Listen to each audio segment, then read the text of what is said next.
here today to talk home ownership exposure in a climate risk future. So we're going to set the scene around what this is and play out over a series of episodes, scenarios that happen over a journey of some 24 odd years. Well, I got to play the homeowner, and the homeowner bought a apartment in a strata on the ground floor.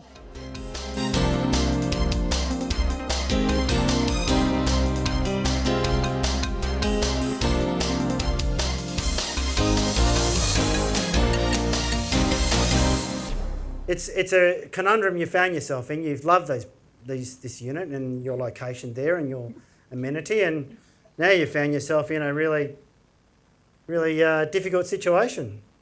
I've followed everybody's advice, and now I'm really stuck because essentially all my savings, which are in my property, are now in real trouble. And the plans for retirement, my inheritance for the kids, everything's suddenly going pear-shaped really quickly. Oh, I had the very, very challenging role of representing local government right across all of its interest in this hypothetical.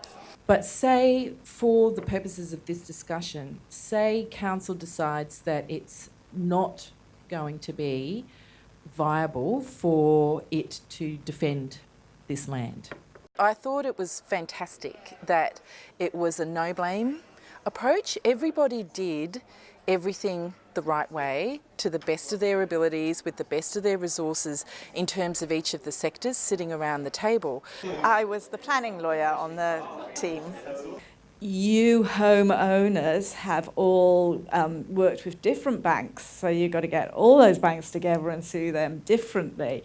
You've got to quantify the losses that they were responsible for, and you've got to somehow attribute to them the fact that the water was coming by natural causes or whatever, but I guess you're going to go with they had information that they should have shared with me that they didn't.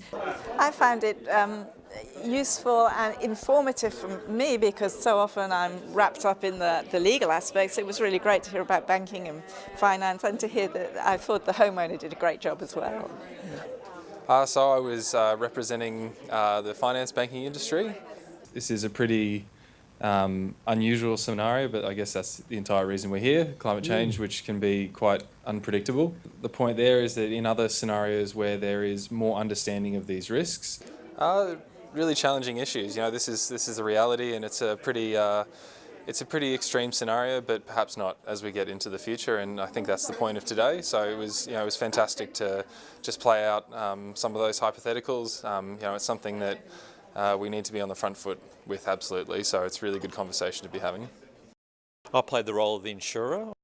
This is the year 2012 when a standard definition of flood was introduced in Australia. And that was primarily to take a lot of the argy-bargy out of defining a flood. So 2011 exposed a lot of conjecture and a lot of inconsistencies about whether a flood is actually a flood. Caught in the middle of a few interesting debates today, but really great exercise, and I think it brought to light a lot of the issues that we need to deal with going forward.